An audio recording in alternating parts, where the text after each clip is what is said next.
నమస్కారం టీవీహెచ్ న్యూస్ కి స్వాగతం। పార్లమెంట్ విలువలను సాంప్రదాయాలను కాంగ్రెస్ పార్టీ మంటగలిపిందని కేంద్ర మంత్రి వెంకయ్య నాయుడు ధ్వజమెత్తారు। హైదరాబాద్ లో బీజేపీ సభ్యత్వ నమోదు ప్రక్రియలో పాల్గొన్న వెంకయ్య నాయుడు మీడియాతో మాట్లాడారు। పార్లమెంట్ విలువలను సాంప్రదాయాలను కాంగ్రెస్ పార్టీ మంటగలిపిందని కేంద్ర మంత్రి వెంకయ్య నాయుడు ధ్వజమెత్తారు। హైదరాబాద్ లో బీజేపీ సభ్యత్వ నమోదు ప్రక్రియలో పాల్గొన్న వెంకయ్య మీడియాతో మాట్లాడుతూ ఈ వ్యాఖ్యలు చేశారు।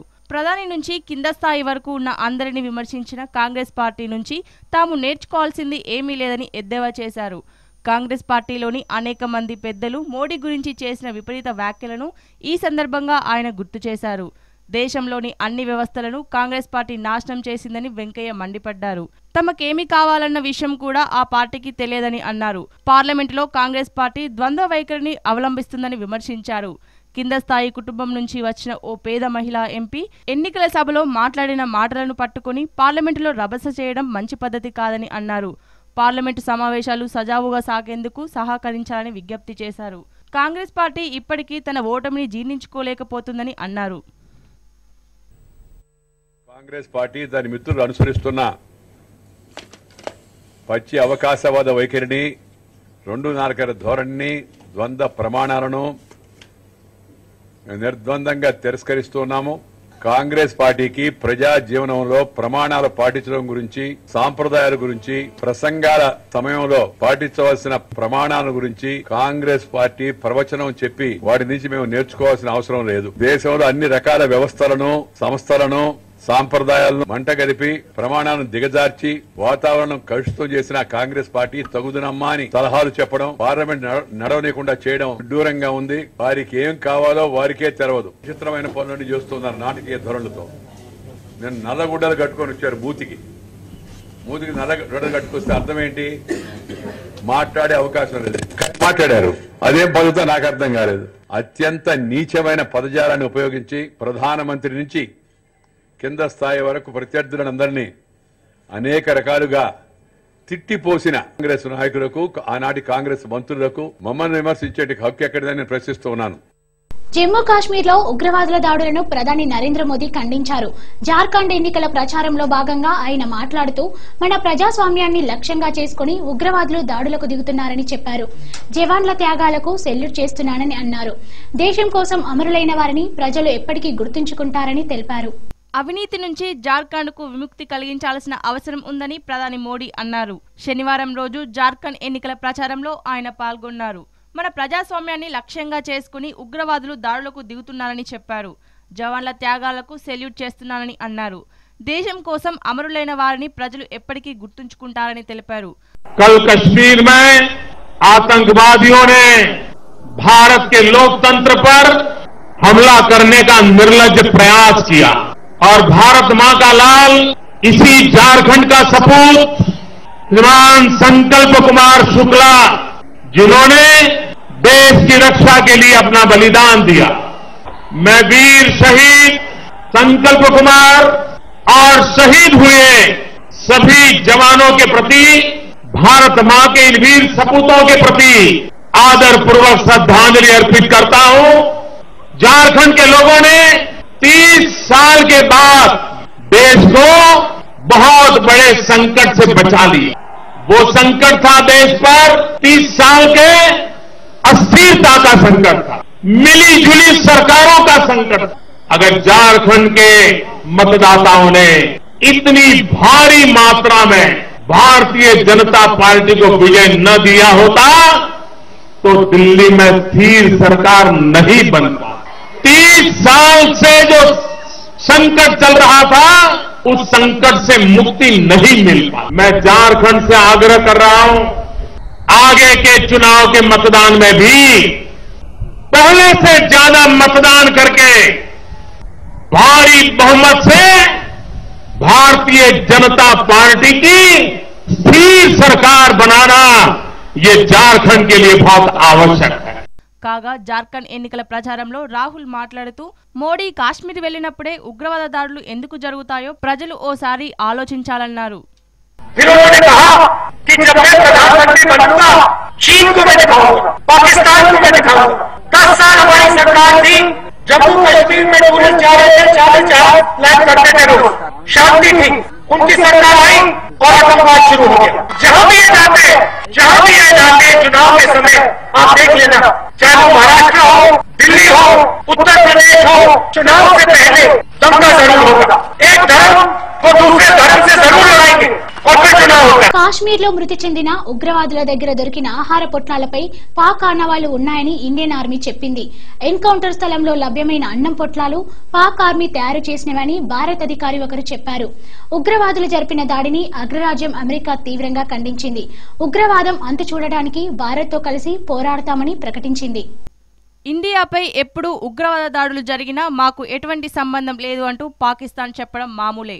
వారు పాక్ ప్రేరేపిత ఉగ్రవాదులే అనేది అందరికీ తెలిసిన సత్యం. నిన్న ఉగ్రవాదులు భారీ ఎత్తున భారత స్థావరాలపై సైన్యంపై దాడికి తెగబడి దాదాపు 20 మందిని పొట్టనబెట్టుకున్న సంగతి తెలిసిందే. ఉగ్రవాదులందరినీ మట్టుబెట్టాక జరిపిన పరిశీలనలో పాక్ ప్రమేయంపై ఆధారాలు చిక్కాయి. కాశ్మీర్లో మృతి చెందిన ఉగ్రవాదుల దగ్గర దొరికిన ఆహార పొట్లాలపై పాక్ ఆనవాళ్లు ఉన్నాయని ఆర్మీ చెప్పింది. ఎన్కౌంటర్ స్థలంలో లభ్యమైన అన్నం పొట్లాలు పాక్ ఆర్మీ తయారు చేసినవే అని భారత అధికారి ఒకరు చెప్పారు.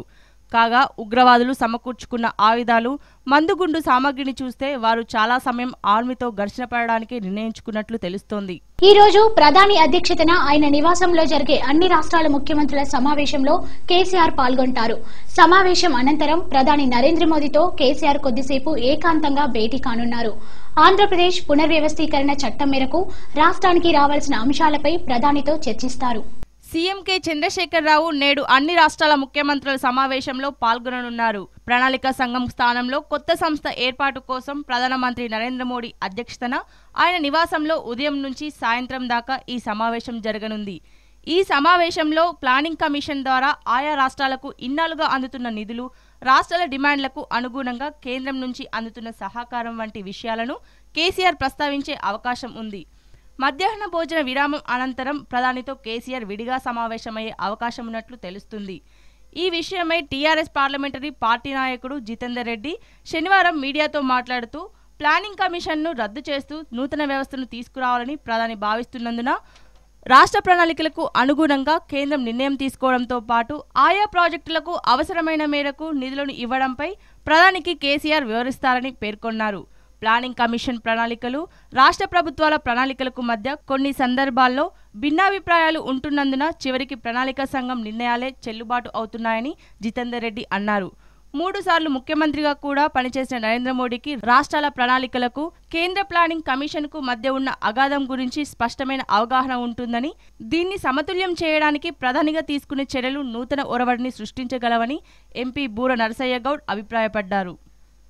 ప్రధానమంత్రి గారి ఆహ్వానం మేరకు కేసీఆర్ గారు ఢిల్లీ రావడం జరిగింది. రేపు మార్నింగ్ అన్ని రాష్ట్రాలు 29 రాష్ట్రాల ముఖ్యమంత్రులందరితోటి 10 to 1 o'clock వరకు విత్ ఆఫీసర్స్ మీటింగ్ జరుగుతుంది. తర్వాత స్పెషల్ గా ఓన్లీ సీఎంస్ తోటి ప్రధానమంత్రి గారు మాట్లాడతారు. దాంతో అన్ని బేసిక్ గా ఐటమ్ ఏదైతుందో ప్లానింగ్ కమిషన్ మీద ఉంటుంది. దాని తర్వాత ప్రతి స్టేట్ గురించి కూడా అన్ని డిస్కషన్ జరుగుతాయి. ఇండివిజువల్ స్టేట్స్ గురించి అన్నిటి కూడా ప్రధానమంత్రి గారు మాట్లాడతారు. మండే నాడు కేసీఆర్ గారు మ్యాక్సిమం మంత్రులందరితో కూడా కలుస్తారు. చాలా మందితోటి పార్లమెంట్ హౌస్ లోకే వచ్చి అక్కడ వాళ్ళందరితోటి కలుస్తామని చెప్పి కూడా ప్రోగ్రామ్ చేస్తున్నారు. అంటే అటువంటి ఇన్ని సంవత్సరాల నుంచి ప్లానింగ్ కమిషన్ గా ఉండి ఢిల్లీలో వాళ్ళు తీసుకుంటున్న ప్రణాళికలు వేరే ఉంటాయి, రాష్ట్రంలో ఉన్న ప్రణాళికలు వేరే ఉంటాయి. రాష్ట్రంలో ఉన్న ఇంపార్టెన్స్, రాష్ట్రంలో వేస్తున్న ముఖ్యమంత్రి అయితే ప్రణాళికలు వేస్తారో అవి ఒక్కొక్కసారి ప్లానింగ్ కమిషన్ తోటి మ్యాచ్ కావు. కాబట్టి దానిని బేసిక్ గా దాని గురించి చర్చించి ఏ విధంగా ముఖ్యమంత్రులు ప్రధానమంత్రి గారు ఇద్దరు కలిసి ఏ విధంగా ఈ ప్లానింగ్ ఉండాలని దాన్ని చర్చ జరుగుతుంది. రేపు జరగబోయే ప్రధానమంత్రి ముఖ్యమంత్రుల భేటీ దేశ ప్లానింగ్ వ్యవస్థలో మలుపు తిప్పుతుందని నేను అనుకుంటున్నాను. స్వాతంత్రం వచ్చినప్పటి నుంచి ప్లానింగ్ కమిషన్ ఆఫ్ ఇండియా వ్యవస్థ అనేది 5 years ప్లాన్ అనేది చేయటం జరుగుతుంది. ఈరోజు మోడీ గారు ప్రధానంగా వారు 3 సార్లు ముఖ్యమంత్రిగా ఉన్నప్పుడు పడినటువంటి ఇబ్బందుల్ని మర్చిపోకుండా ఇక ముందు కూడా ఇతర రాష్ట్రాలు అలాంటి ఇబ్బందులు కావద్దనే ఉద్దేశంతో ప్లానింగ్ కమిషన్ ఆఫ్ ఇండియాని రద్దు చేయడం జరిగింది. కేంద్రం నుంచి వచ్చే నిధులు ఎలా ఖర్చు పెట్టాలో కేవలం కేంద్రమే నిర్ణయం తీసుకోకుండా రాష్ట్రాల ప్రభుత్వాల ప్రణాళికల అనుగుణంగా ఆ కేంద్ర నిధులు ఖర్చు పెట్టే విధంగా నూతన అధ్యాయాన్ని రూపకల్పన జరుగుతుందని మేము అనుకుంటున్నాం. తెలంగాణ వ్యాప్తంగా చేపట్టనున్న చెరువుల పునరుద్ధరణ కార్యక్రమంలో ప్రజలంతా పాలు పంచుకోవాలని భారీ నీటిపారుదల శాఖ మంత్రి హరీష్ రావు స్పష్టం చేశారు. చెరువుల పునరుద్ధరణపై జూలూరు గౌరీశంకర్ రాసిన నీటి గుమ్మి పుస్తకాన్ని ఆవిష్కరించిన సందర్భంగా హైదరాబాద్ లో ఆయన మాట్లాడుతూ చెరువుల పునరుద్ధరణను ప్రజలు విజయవంతం చేయాలని అన్నారు.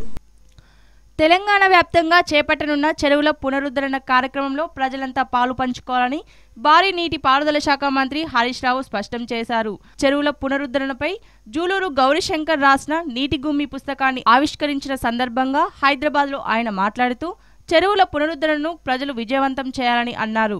అవినీతికి తావు లేకుండా విజిలెన్స్ టీంలతో చెరువుల పునరుద్ధరణ పనులపై తనిఖీలు నిర్వహిస్తామని ఆయన వెల్లడించారు. చెరువుల పునరుద్ధరణలో నామినేషన్ విధానం లేదని కేవలం టెండర్ల ద్వారానే పనులు కేటాయిస్తామని హరీష్ రావు స్పష్టం చేశారు. ఈ సంవత్సరం 9,000 చెరువులను పునరుద్ధరించబోతా ఉన్నాం.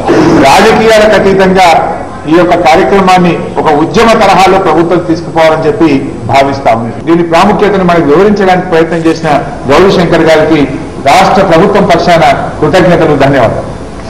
ప్రతి పైసా కూడా ఈ ప్రొక్యూర్మెంట్ విధానంలోనే టెండర్లు పిలిచి పనులు ఇచ్చే కార్యక్రమం చేస్తా ఉన్నాం. ఆన్లైన్ టెండర్ పిలుస్తా ఉన్నాం. ఎవరైనా ఈ టెండర్ లో పాల్గొనవచ్చు. క్వాలిటీ కంట్రోల్ కు ఒక ప్రత్యేకంగా ఒక విభాగాన్ని పెట్టి సర్ప్రైజ్ విజిట్స్ ఏర్పాటు చేస్తా ఉన్నాం. దేశంలోనే ఎక్కడ జరిగిన విధంగా అత్యంత ప్రతిష్టాత్మకంగా పారదర్శకంగా ప్రభుత్వం నిర్వహిస్తా ఉంది. పచ్చకల్లోడికి లోకమంతా పచ్చగానే కనబడుతుంది. అవినీతిమయంలో మునిగిపోయి ఆ డబ్బులు సంపాదనే ధ్యేయంగా ఇన్నేళ్లు ఈ రాష్ట్రాన్ని పరిపాలించిన వారికి ఎప్పుడు వాళ్ళ బుద్ధి అట్లే ఉంటుంది, వాళ్ళ సోయి అట్లే ఉంటుంది, వాళ్ళ ఆలోచన అట్లే ఉంటుంది.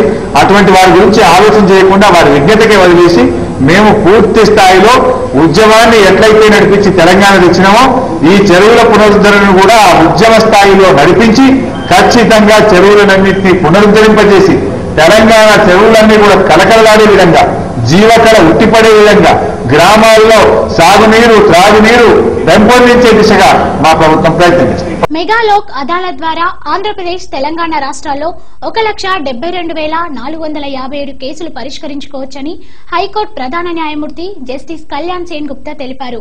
దేశవ్యాప్తంగా 2వ జాతీయ లోక్ అదాలత్ ప్రారంభించిన సందర్భంగా హైకోర్టుకు విచ్చేసిన సుప్రీంకోర్టు ప్రధాన న్యాయమూర్తి జస్టిస్ హెచ్ఎల్ దత్తు మాట్లాడుతూ కేసుల పరిష్కారంలో జాప్యం నివారించేందుకు లోక్ అదాలత్లు ఏర్పాటు చేశామని అన్నారు. మెగా లోక్ అదాలత్ ద్వారా ఆంధ్రప్రదేశ్, తెలంగాణ రాష్ట్రాల్లో 1,72,457 కేసులు పరిష్కరించుకోవచ్చునని హైకోర్టు ప్రధాన న్యాయమూర్తి జస్టిస్ కళ్యాణ్ సేన్ గుప్తా తెలిపారు. దేశవ్యాప్తంగా 2వ జాతీయ లోక్ అదాలత్ ప్రారంభించిన సందర్భంగా హైకోర్టుకు విచ్చేసిన సుప్రీంకోర్టు ప్రధాన న్యాయమూర్తి జస్టిస్ హెచ్ఎల్ దత్తు మాట్లాడుతూ కేసుల పరిష్కారంలో జాప్యం నివారించేందుకే లోక్ అదాలత్లు ఏర్పాటు చేశామని అన్నారు. గతేడాది నిర్వహించిన లోక్ అదాలత్లో 10 లక్షల కేసులు పరిష్కరించామని ఆయన చెప్పారు. ఈసారి మరిన్ని కేసులు పరిష్కారమవుతాయని ఆయన ఆశాభావం వ్యక్తం చేశారు. లోక్ అదాలత్ ద్వారా ఆంధ్రప్రదేశ్లో పరిష్కరించదగిన కేసులు 80,831 కేసులుండగా తెలంగాణలో 91,626 కేసులు ఉన్నాయని తెలిపారు.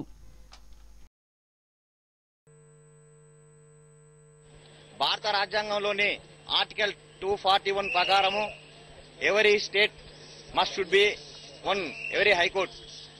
అయితే ఈరోజు రాష్ట్రం అయితే ఏర్పడింది, కానీ తెలంగాణ న్యాయవాదులకైతేనేమి అటు మా ఆంధ్ర సోదరులకైతేనేమి న్యాయం జరగలేదు.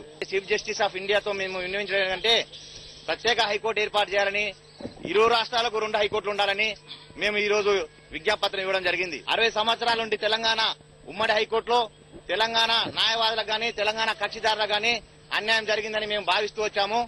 ముఖ్యంగా ఆంధ్ర సోదర న్యాయవాదులు మేము అడిగేది ఏంటంటే గతంలో మీరు 132 రోజులు హైకోర్టు బెంచ్ కావాలని చెప్పేసి ఉద్యమం చేశారు. ఆ తర్వాత 24 రోజులు ఉద్యమం చేశారు. ఈ రోజు రాష్ట్రం ఏర్పడిన తర్వాత మరి ఆంధ్ర అడ్వకేట్ సోదరులు మరి ఆంధ్రప్రదేశ్ కి ప్రత్యేక హైకోర్టుని ఏర్పాటు చేయమని చెప్పేసి మీరు ఎందుకు మాట్లాడట్లేదో దయచేసి మీరు వెంటనే ఈ స్లోగన్ ని తీసుకొని హైకోర్టుని ఏర్పాటు చేసే విధంగా ఆంధ్ర న్యాయవాద మిత్రులందరూ కూడా ఉద్యమించాలని చెప్పేసి తెలంగాణ అడ్వకేట్ చేసి వాళ్ళకి విన్నవిస్తా ఉంది. అర్హులందరికీ పింఛన్లు, ఆహార భద్రతా కార్డులు అందజేస్తామని ఆర్థిక మంత్రి ఈటెల రాజేందర్ పేర్కొన్నారు. ఆహార భద్రతా కార్డులు, ఆసరా పింఛన్ పథకాలపై శనివారం నల్గొండ జిల్లాలో అధికారుల కలెక్టర్ల సమావేశ మందిరంలో మంత్రి జగదీష్ రెడ్డితో కలిసి ఈటెల సమీక్షించారు. రేషన్ బియ్యంపై గత ప్రభుత్వం పెట్టిన సీలింగ్ ని ఎత్తివేసి ప్రతి ఒక్కరికి 6 కిలోల చొప్పున కుటుంబంలో ప్రతి సభ్యుడికి అందిస్తామన్నారు.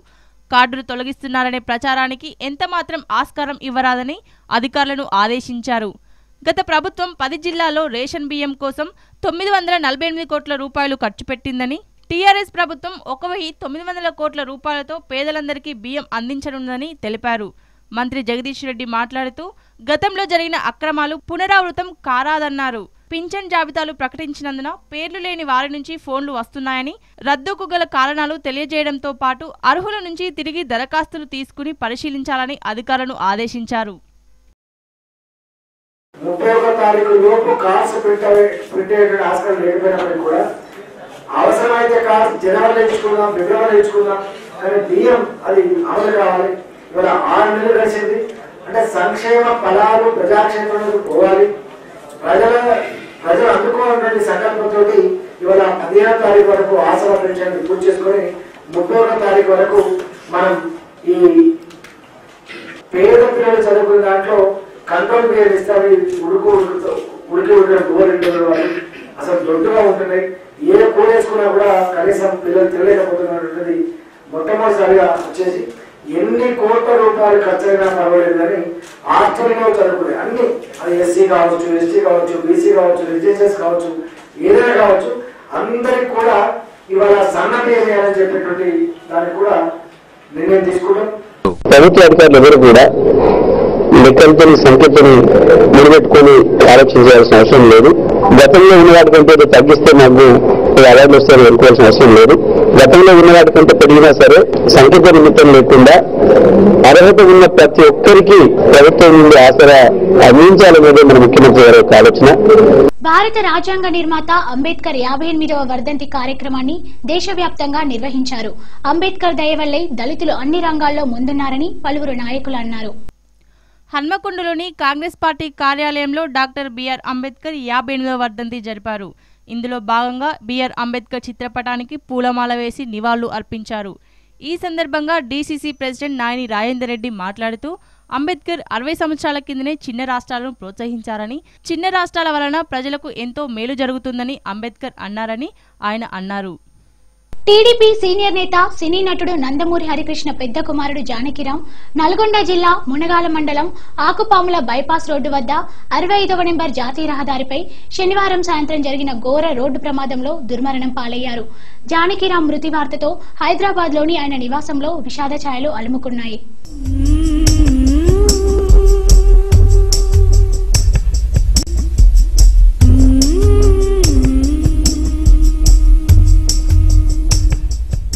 నల్గొండ జిల్లా మునగాల మండలం ఆకుపాముల బైపాస్ రోడ్డు వద్ద 65వ నెంబర్ జాతీయ రహదారిపై శనివారం సాయంత్రం జరిగిన ఘోర రోడ్డు ప్రమాదంలో నందమూరి జానకిరాం ప్రాణాలు విడిచారు. ప్రత్యక్ష సాక్షులు, పోలీసులు తెలిపిన వివరాల ప్రకారం నందమూరి జానకిరాం హైదరాబాద్ నుంచి టాటా సఫారీపై విజయవాడకు బయలుదేరారు. మునగాల మండలం ఆకుపాముల బైపాస్ రోడ్డు వద్ద వరినారు వేసుకుని వస్తున్న ట్రాక్టర్ యూటర్న్ తీసుకోవడంతో వేగంగా వచ్చిన ఆయన వాహనం సాయంత్రం 6 గంటల 15 నిమిషాల సమయంలో ట్రాక్టర్ ట్రాలీని ఢీకొట్టింది. దీంతో కారు 3 రౌండ్లు తిరిగిపడి నుజ్జునుజ్జైంది. ట్రాక్టర్ ఇంజిన్ ట్రాలీ విడిపోయి ట్రాలీ టైరు ఒకటి 100 అడుగుల దూరంలో పడింది. ఈ ఘటనలో కారు నడుపుతున్న జానకిరాం స్టీరింగ్ మధ్య ఇరుక్కుపోవడంతో అపస్మారక స్థితిలోకి వెళ్లిపోయారు. కొన ఊపిరితో ఉన్న ఆయనను 108 వాహనంలో వెంటనే కోదాడ ప్రభుత్వ దవాఖానకు తరలించారు. అనంతరం మెరుగైన చికిత్స కోసం స్థానిక తిరుమల ఆసుపత్రికి తరలించారు. తలకు, వెన్నెముకకు తీవ్రంగా గాయాలై అధికంగా రక్తస్రావం కావడంతో ఆయన రక్షించడానికి వైద్యులు చేసిన ప్రయత్నాలు ఫలించలేదు. నందమూరి జానకిరాం ఆకుపాముల దగ్గర యాక్సిడెంట్ చేయడం జరిగింది. వెంటనే ఇమీడియట్గా 108 వాహనంలో ప్రభుత్వ ఆసుపత్రికి, ఆ తర్వాత అక్కడ కొంచెం కండిషన్ సీరియస్గా ఉందనే ఉద్దేశంతో ఇక్కడ తిరుమల హాస్పిటల్కి తరలించడం జరిగింది. మరి అతను వచ్చే సమయానికే కొంచెం కండిషన్ చాలా క్రిటికల్గా ఉండటం జరిగింది. చెస్ట్ దగ్గర ఇంజురీస్, రిబ్స్ ఫ్రాక్చర్ అయినాయి. అదేవిధంగా కుడి చేయి కూడా ఫ్రాక్చర్ అయింది. ఇంటర్నల్గా అబ్డామినల్ ఇంజరీస్ జరిగి తను చనిపోవడం జరిగింది. కంప్లీట్ లోపల ఇంటర్నల్ బ్లీడింగ్ వల్ల హైపోవోలిమిక్ షాక్ తోటి తను చనిపోవడం జరిగింది. 6 ప్రాంతంలో మునగాల పోలీస్ స్టేషన్ పరిధిలో ఆకుపాముల గ్రామ శివారులో నేషనల్ హైవే 65 మీద యూటర్న్ ఉంది. ఆ యూటర్న్ దగ్గర ఒక ట్రాక్టర్ యూటర్న్ తీసుకునే క్రమంలో నందమూరి జయకృష్ణ గారు జానకిరామ్ గారు అదే సమయంలో హైదరాబాద్ నుంచి విజయవాడ వస్తూ ఈ ట్రాక్టర్ను ప్లస్ ఆ వెహికల్ రెండు ఢీకోవడం వల్ల ఈ సంఘటన జరిగింది. సంఘటనలో ఇంటర్నల్ గా తీవ్ర గాయాల పాలైన తనని దారిపై వేరే వాళ్ళు గమనించి 108 అంబులెన్స్ ఇన్ఫార్మ్ చేయడం ద్వారా 108 వాళ్ళు ఇమీడియట్ గా రష్ చేయడం జరిగింది. బట్ అప్పటికే సివియర్ ఇంజరీస్ ఉండడం వల్ల ఆ ఇంజరీస్ తోని జానకిరామ్ గారు తుదిశ్వాస విడవడం జరిగింది. ఇది సంఘటన జరిగిన కొన్ని నిమిషాల్లోనే తను ఇంటర్నల్ ఇంజరీ సివియర్ గా ఉండడం వల్ల ప్రముఖం చేయడం జరిగింది. జానకిరామ్ మృతి వార్తతో హైదరాబాద్లోని ఆయన నివాసంలో విషాద ఛాయలు అలుముకున్నాయి. ఈ వార్త తెలియడంతో రాజకీయ సినీ ప్రముఖులు హరికృష్ణ నివాసానికి చేరుకున్నారు. ఏపీ ముఖ్యమంత్రి చంద్రబాబు నాయుడు, లోకేష్, హీరో జూనియర్ ఎన్టీఆర్, ఇతర కుటుంబ సభ్యులు, పలువురు సినీ ప్రముఖులు ఆయన నివాసానికి వచ్చారు. జానకిరామ్ మృతి వార్తను జీర్ణించుకోలేకపోయిన నందమూరి హరికృష్ణ మరణించిన వార్త జీర్ణించుకోలేకపోతున్నాం. అందరితో చాలా కలుపుగోలుగా ఉండడం, అదే మాదిరిగా ఎవరికి ఏ ఇబ్బంది వచ్చినా ఆ ఇబ్బంది పట్ల అతను చాలా బాగా స్పందించడం, ఓసారి డెస్టినీ. ఈరోజు ఆయన ఇంట్లో కూడా చెప్పకుండా, తండ్రి కూడా చెప్పకుండా ఆయన ఫ్యాక్టరీ పని మీద బయలుదేరి వెళ్ళడం, గోదావరి దగ్గర ఈ యాక్సిడెంట్ జరగడం చాలా బాధేస్తుంది. ఆ యాక్సిడెంట్ జరిగిన విధానం కూడా ఇంకా నేషనల్ హైవేస్ చాలా నేర్చుకోవాల్సిన అవసరం ఉంది. విలేజ్ దగ్గర డివైడర్స్ లేకుండా చేయడం, అక్కడనే క్రాస్ కావడం, నేషనల్ హైవేలో వచ్చే వెహికల్స్ అన్ని చూడకుండా ఫాస్ట్గా రావడం, దానివల్ల చాలా యాక్సిడెంట్ జరుగుతున్నాయి. ఇవన్నీ కూడా కరెక్ట్ చేయకపోతే భవిష్యత్తులో జాతీయ రహదారులు అనేటివి చాలా మందిని ప్రాణాలు పోగొట్టుకునే పరిస్థితి వస్తుంది. చాలా బాధాకరం అవుతుంది. ఇది ఒక లెసన్గా తీసుకోవాల్సిన అవసరం ఉంది. విలపించారు. దేవుడు తనకు అన్యాయం చేశారని రోధించారు. కళ్యాణ్ రామ్ హీరోగా తెరకెక్కిన అతనొక్కడే సినిమాకు జానకిరామ్ నిర్మాతగా వ్యవహరించారు. ఆయనకు భార్య, 2 కుమారులు ఉన్నారు.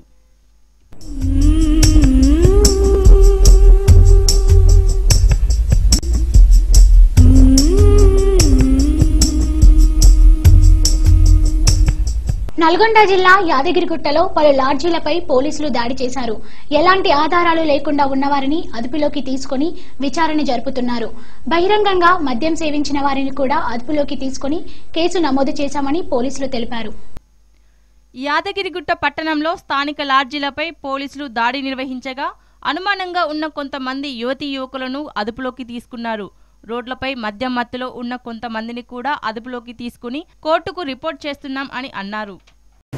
సరైన చిరునామా లేక 6 జంటలు 12 జంటలు దొరికినాయి. వాళ్ళను తీసుకుని వచ్చి కేసు నమోదు చేయలేదు. ఇట్లానే డ్రంక్ అండ్ కేసులు తాగి ఇచ్చినట్టుగా ఎక్కడ పట్టారు తాగిన వాళ్ళు కూడా పట్టుకొచ్చినాం. వాళ్ళను కూడా డిసెంబర్ 25 క్రిస్మస్ ను పురస్కరించుకుని షామీర్పేటలో క్రిస్మస్ కేక్ తయారు చేశారు. కేక్ మిక్సింగ్ కార్యక్రమంలో లియో అకాడమీలో విద్యార్థులు, ఉపాధ్యాయులు పాల్గొన్నారు.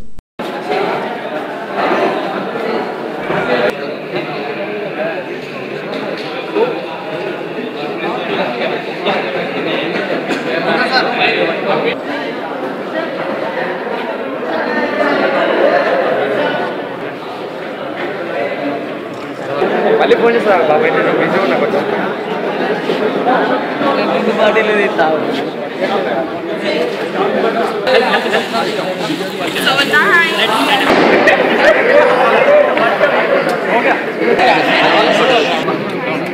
Okay. Good afternoon, everybody. This session of cake mixing is very prestigious occasion. We conduct this at Rio Academy every year, and we soak the dry fruits and the liquor and the masalas that's specially prepared for this, and then we make plum cakes out of the same dry fruits, and then we distribute it to all the contacts that we have, all the hoteliers, all the professional contacts that we have. And on which is December, then just before Christmas, all the students and all the faculties enthusiastically participate in this. ఇవాళ cake mixing చేసినాం. Leo అకాడమీలో అందరు మంచిగా dry ఫ్రూట్స్తో cut చేసి లిక్కర్తో కలిపి ఇది store చేస్తాం. మంచిగా ఉంది. అలా అంతా మంచిగా చేసినాం. ఫ్రెండ్స్ అందరం ఫ్యాకల్టీ అందరూ హెల్ప్ చేసారు. ఇది మంచిగా ఎంజాయ్ చేసినాం. ఇది దేని మర్చిపోలేము. క్రికెటర్ విరాట్ కోహ్లీతో తనకున్న సంబంధంపై తాజాగా బాలీవుడ్ కథానాయిక అనుష్క శర్మ స్పందించింది. అతనితో తన సంబంధం రహస్య వ్యవహారం కాదంటోంది. ఈ విషయం గురించి పబ్లిక్ గా మాట్లాడడం తనకు ఇష్టం లేదని ఓ గ్రూప్ ఇంటర్వ్యూలో అనుష్క చెప్పింది. క్రికెటర్ విరాట్ కోహ్లీతో తనకున్న సంబంధంపై తాజాగా బాలీవుడ్ కథానాయిక అనుష్క శర్మ స్పందించింది. అతనితో తన సంబంధం రహస్య వ్యవహారం కాదంటోంది. ఈ విషయం గురించి పబ్లిక్ గా మాట్లాడటం తనకు ఇష్టం లేదని చెప్పింది. ఈ మేరకు ఓ గ్రూప్ ఇంటర్వ్యూలో అనుష్క మాట్లాడుతూ, ఎవరు ఏది దాచలేదు, చాలా సాధారణంగా మా జీవితాన్ని గడుపుతున్నాం. మా ఇద్దరి మధ్య సంబంధం గురించి బయట మాట్లాడాలని కోరుకోవడం లేదు. దీన్నొక వినోద వార్తా అంశంగా చేయదలుచుకోలేదు. ఇద్దరిని కలిపి చూసినప్పుడు ఏది దాచం, కానీ మాట్లాడం అని విలేకరులకు వివరించింది. అయితే తన వ్యక్తిగత జీవితం గురించి కేవలం స్నేహితులతో చెప్పాలనుకుంటున్నానని, ప్రపంచానికి కాదని భావిస్తున్నట్టు అనుష్క తెలివిగా చెబుతోంది. I just think that somewhere like we were not hiding anything, you know. We were just, I think we're just being two normal young people who are in a relationship. But being public figures and being people who will get a lot of attention from people and people will talk etc about us, your relationship kind of you know becomes a topic of entertainment for people. And for me that's not what it is, right? For me it's something very very pure that you're investing in. Exactly. And it's something that's very personal and very pure. So I don't want to put it out there just for someone to like have a cup of coffee and like discuss or you know just after a day's work just turn on the TV and just you know see me talking about it. That makes me very uncomfortable. But other than that I think we're not trying to you know. తల్లిదండ్రులైన Genelia, Riteish దేశ్ముఖ్లు తమ కుమారుడికి నామకరణం చేశారు. గారాల పుత్రుడికి rayon Riteish Deshmukh అని పేరు పెట్టినట్టు జెనీలియా తన Twitter ద్వారా తెలిపింది.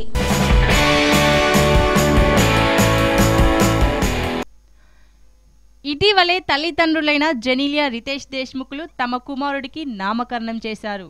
గారాల పుత్రుడికి రియాన్ రితేష్ దేశ్ముఖ్ అని పేరు పెట్టినట్టు జెనీలియా తన ట్విట్టర్ ఖాతా ద్వారా తెలిపింది. బంధుమిత్రుల సమక్షంలో శనివారం బారసాల జరిపామని జెనీలియా వివరించింది. ఇవి ఇప్పటి వరకున్న అప్డేట్స్. మరిన్ని అప్డేట్స్ కోసం చూస్తూనే ఉండండి మీ TVH న్యూస్. మీ స్వరం మా గలం.